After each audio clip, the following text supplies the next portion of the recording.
Welcome back to the deep dive. Our mission today is, well, it's pretty technical, but it's also fundamental. We're going to trace the life of a single input command. Just one. Like a Yeah. single mouse move or a key press. Exactly. From your phone, let's say, running a Flutter app, all the way to a remote computer, we're decoding that whole real-time control pipeline. And it's so much more than just sending a coordinate. There's a real architectural puzzle here. Which is? Consistency. I mean, think about it. You could be tapping on a tiny phone screen, maybe 800 pixels wide, but you need that tap to control a cursor on a huge 4K monitor. Right. If that translation is off, the whole experience just completely falls apart. Instantly. So achieving that Yeah. resolution independence, that's the real genius of this system we're looking at. And we're working from some pretty detailed system architecture notes. They describe this whole dual-sided system. You've got the Flutter client doing the capturing. And the Python agent on the virtual machine, which is doing all the work, is Yeah. an elegant little dance. Yeah. So let's unpack it, starting right at the source. Your finger on the screen or your hand on the mouse? Okay, so the journey starts with the actual hardware, your mouse, your touchscreen. The operating system, or the browser, it captures that raw physical input. And at this point, it's really just raw data, right? Like just pixel coordinates. That's it. Pixels and maybe a device ID. It's messy. And that messy data gets funneled directly into the heart of Flutter, the C++ engine. This is where the first bit of magic happens. It is. It's the first critical abstraction. The engine takes those raw pixels and it translates them into something the source can call logical units. Logical units, okay. Yeah, and it attaches some essential metadata, a unique ID for the pointer, and importantly, the kind of input. Is it a mouse, a touch, a stylus? So that abstraction is the key, because once it moves up into the Flutter framework, into Dart, that's where developers can actually work with it. Exactly. The data gets packaged into this primary object, the pointer event. And that thing is rich with information. It's got the position, the pointer type, pressure, button status. It turns the physical action into this universal object. But you can't just listen for everything everywhere, right? The framework needs like specific listening posts depending on what you're trying to capture. Absolutely. The architecture totally relies on specific hooks. For your standard mouse and touch stuff, clicks, drags, that sort of thing, you use a listener widget. And you're looking for those stream events like on pointer down, on pointer move. On pointer up, the whole sequence. And I see here that for things like hover states, when the cursor just moves over something without a click, you'd pair that with a mouse region. That's right. But then you get to keyboard input. And the whole approach, it shifts. You need the raw keyboard listener for key down, key up, which you absolutely need for holding down shift or control. You do. But wait, that seems like an extra complication. Why can't the system just grab key presses globally like it does with mouse clicks? What is this focus node thing really doing for us? That is a great question. And it really gets to how operating systems think about input. See, mouse input is always tracked relative to the whole application window. It's global, like you said. Okay. Keyboard input, though, needs to know which specific element is ready to get text. The raw keyboard listener only works if it has a focus node attached and autofocus is turned on. So architecturally, the focus node is like the designated receiver, the antenna. Perfect analogy. It's telling the OS, hey, send the keystrokes right here. Without that focus, the system has no idea where to send the key events, and they just vanish. They just go into the ether. Okay. Yeah. So we've captured the input, we have focus. Now we hit the next big problem, standardizing those coordinates. This is where we make it universal, right? Normalization. Normalization is the intellectual core of this entire system. It really is. It's where we convert those absolute positions, pixel 347 on a 1080p screen, into relative coordinates. A range between 0.0 and 1.0. Exactly. It's like everyone agrees to stop using their own custom rulers and just use one universal grid. So no matter what my phone's resolution is, if I touch the dead center of the remote view on my screen, that position always maps to 0.5. Always. The client screen size becomes totally irrelevant. It's just noise. And the math for that is pretty simple on the client side. Oh, it's elegant. You just take the event's local X position and divide it by the container's total width. So 300 pixels on a 600 pixel wide screen is just 0.5.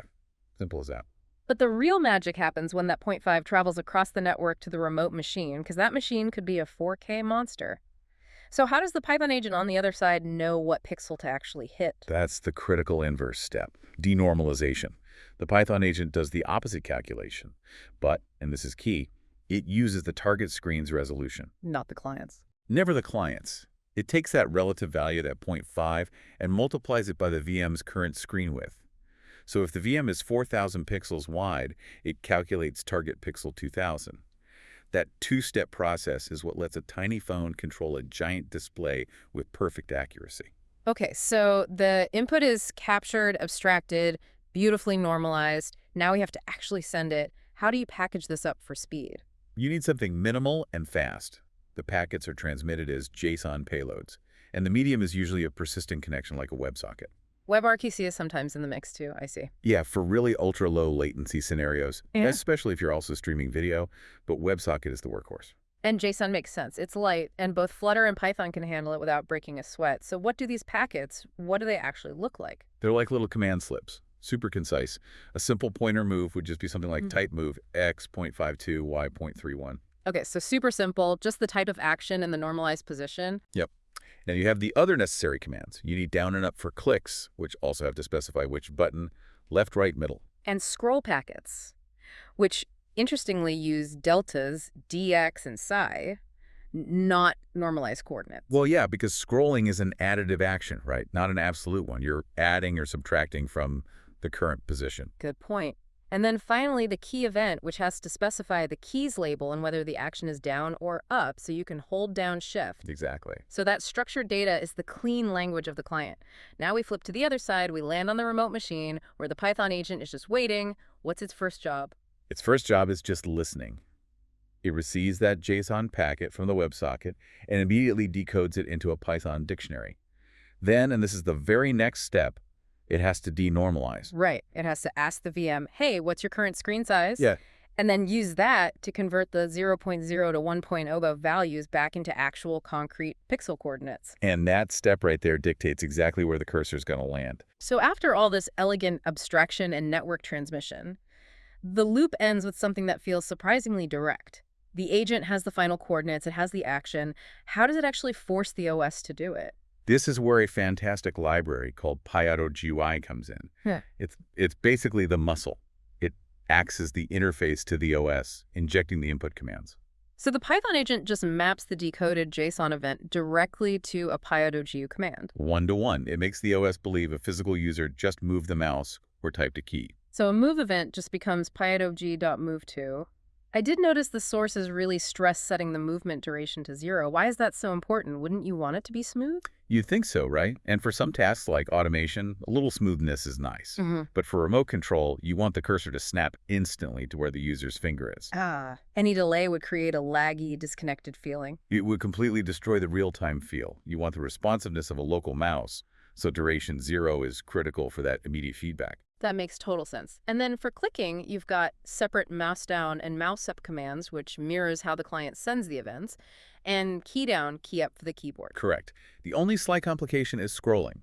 Since the Flutter client sends deltas, you know, how much you flick the scroll wheel, the Python agent has to translate those into a sensible scroll amount for PyAutoGUI. And you can add sensitivity adjustments there, I guess, to stop it from going wild. Exactly. To stop it from scrolling 1,000 pages at once. Wow, that completes the whole circuit. What a journey.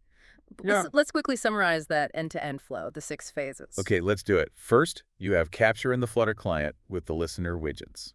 2, normalize. The client converts everything to that universal 1.0 to 1.0 range. 3, transmit. It sends that little JSON packet over the WebSocket. Then on the other side, 4 is decode. The Python agent reads the JSON. 5, denormalize.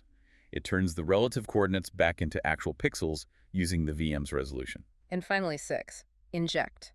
PyAutoGUI pushes the command to the OS. And that's the whole trip. The end result is, it's perfect. Your action on a tiny screen is perfectly proportional on a massive one, truly resolution independent. The system works. It is functionally sound. But, you know, the sources point this out. There's a huge gap between a system that's functional and one that actually feels fluid to a user. Right. This is where those optional enhancements come in. Exactly. We talked about duration 0 for instant moves. But if your client is only sending updates every so often, the remote cursor is going to look jittery. It's just going to jump from point to point. So you need to implement smooth motion. The Python agent has to be smart enough to interpolate between the points it receives to make the cursor glide instead of jump. Precisely. Yeah. And the exact same logic applies to scrolling. You add delta smoothing to prevent that jarring, jumpy scroll behavior. And of course, for a true desktop replacement, you need bulletproof handling of button modifiers like Shift, Control, Alt. Which brings us to the end of this deep dive. We followed an input from a Flutter listener through normalization, JSON, a WebSocket, into a Python agent, and finally executed by PyAuto UI. The foundation is incredibly solid. It guarantees accuracy. But the final thought for you, the listener, is really this. Accuracy is only half the battle. The critical next step is turning this functional control into a seamless experience. The challenge stops being, did we send the right command? And becomes, does the user feel like their finger is on the remote screen? That transition from functional to seamless, that's where the real artistry comes in.